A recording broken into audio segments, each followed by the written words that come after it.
policies. It could be resolved that you are quite satisfied with the three people conditions that you grant to bail.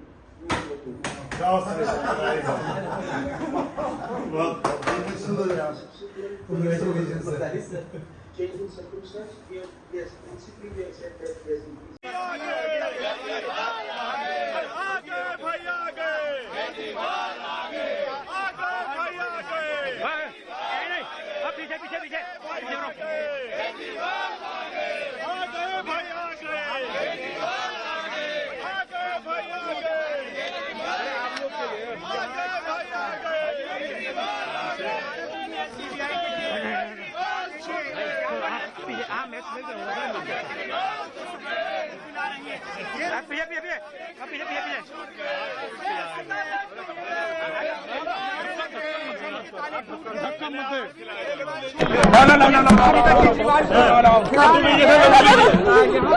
भैया भैया देखिए मिठाई खिलाई जा रही है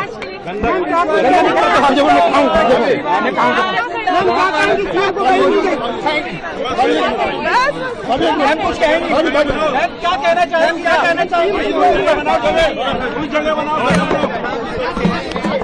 ये एक बार फिर से साबित हो गया है कि अरविंद केजरीवाल जी जैसा सच्चा ईमानदार देशभक्त कट्टर ईमानदार नेता इस देश में नहीं है, जिनको गिरफ्तार करने के लिए भारतीय जनता पार्टी ने हजारों तरह की कुचक्र रचे, हजारों तरह की साजिशें रची।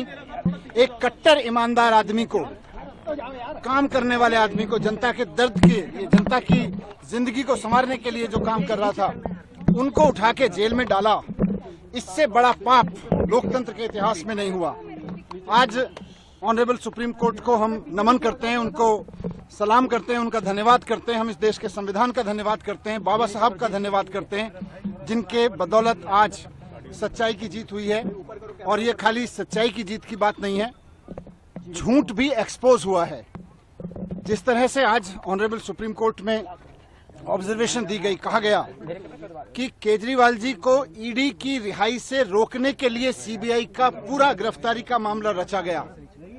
हम बार बार कह रहे थे, सिंघवी साहब ने, हमारे जो सीनियर एडवोकेट थे, उन्होंने ऑनरेबल कोर्ट के सामने बार बार ये शब्द दोहराया कि ये इंश्योरेंस अरेस्ट था, ये किसी गलत काम के लिए अरेस्ट नहीं किया गया था, कोई करप्शन के लिए अरेस्ट नहीं किया गया था। भारतीय जनता पार्टी चुनाव में नहीं जीत पाती, पार्टी को नहीं तोड़ पाती, तो एक इंश्योरेंस अरेस्ट किया गया कि इस आदमी को जेल में डाल दो तो इनकी पार्टी टूट जाएगी, इनकी सरकारें ध्वस्त हो जाएंगी। अरविंद केजरीवाल को बदनाम करने के लिए, आम आदमी पार्टी को बदनाम करने के लिए, हमारे नेता और हमारी पार्टी को खत्म करने के लिए। लेकिन आज मनीष सिसोदिया जी की रिहाई, उसके बाद बाकी सारे लोगों की रिहाई, और अब हमारे पार्टी के मुखिया अरविंद केजरीवाल जी की रिहाई ने यह साबित कर दिया है कि भारतीय जनता पार्टी के झूठ का पहाड़ ध्वस्त हो चुका है। माननीय सर्वोच्च न्यायालय का फैसला, जिसमें साफ तौर पे कहा गया कि जब ईडी से उनको जमानत मिल गई तो 22 महीने बाद वो सीबीआई सो के जागती है, जिसने 22 महीने पहले केजरीवाल जी से पूछताछ की थी, 22 महीने बाद सो के जागती है कि केजरीवाल को अरेस्ट करना है।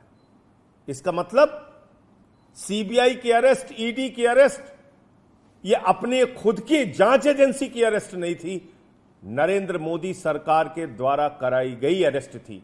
भाजपा के मंसूबों पे पानी फिर गया। वो लोग विपक्ष के नेताओं को जेल में डाल के सत्ता में बने रहना चाहते हैं, उनका मकसद ही ये है। एक आरोपी बेल पर बाहर आ रहा है, वो दिल्ली का दोषी है, वो दिल्ली का अपराधी है, अपराध उन्होंने दिल्ली के साथ किया है। लेकिन कोर्ट कहती है कि आप मुख्यमंत्री के रूप में कोई फाइल साइन नहीं कर सकते, ऑफिस नहीं जा सकते, बाहर आ रहे हैं।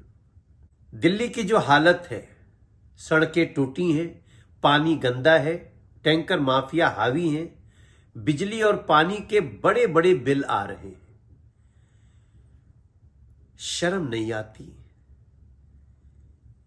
जब कुछ कर नहीं सकते तो इस्तीफा दो, किसी और को लाओ। दिल्ली को इतना तकलीफ दे दिया है, कितनी तकलीफें और देंगे अरविंद केजरीवाल आप दिल्ली को। कोर्ट ने दिल्ली के लोकप्रिय मुख्यमंत्री अरविंद केजरीवाल जी की रिहाई बेल के संबंध में जो आज फैसला दिया है वो कई मायने में महत्वपूर्ण है। सबसे पहले तो निश्चित रूप से आम आदमी पार्टी के लिए, दिल्ली सरकार के लिए, हम सब के लिए, हम सब के परिवारों के लिए ये बहुत बड़ी राहत की बात है, बहुत भावुक क्षण है कि हमारे भाई, हमारे प्रिय नेता, हमारे गुरु, राजनीतिक गुरु अरविंद केजरीवाल जी भारतीय जनता पार्टी के तमाम कुचक्रों के बाद बाहर आएंगे। उनकी तमाम साजिशें रखी की रखी रह जाएंगी भारतीय जनता पार्टी वालों की। लेकिन साथ साथ बात सिर्फ केजरीवाल जी की जमानत की नहीं है। आज माननीय सुप्रीम कोर्ट ने भारतीय जनता पार्टी को भी एक बहुत बड़ा संदेश दिया है कि तुम्हें अपनी तानाशाही बंद करनी पड़ेगी।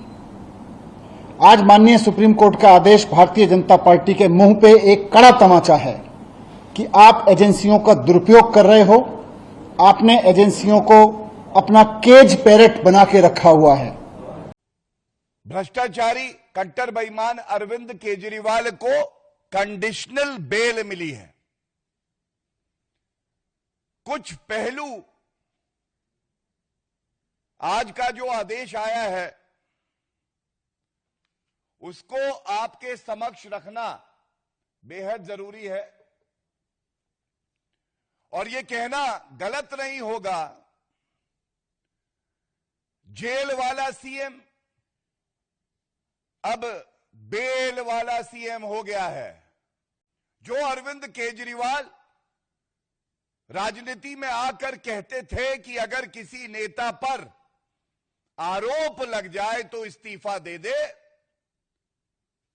आज वो कंडीशनल बेल पाते हैं और तब भी 6 महीने तक किसी संवैधानिक पद पे कोई व्यक्ति बैठा हो, उसके लिए तो एक दिन अगर वो जेल चला जाए तो बहुत बड़ी बात होती है, इस्तीफा दे देना चाहिए। यहां 6 महीने तक जेल में रहकर आए और आज कंडीशनल बेल मिलने पर भी इस्तीफा नहीं दिया है। और यह कहना गलत नहीं होगा, भ्रष्टाचार युक्त सीएम अभियुक्त। अब वो अभियुक्त की श्रेणी में है।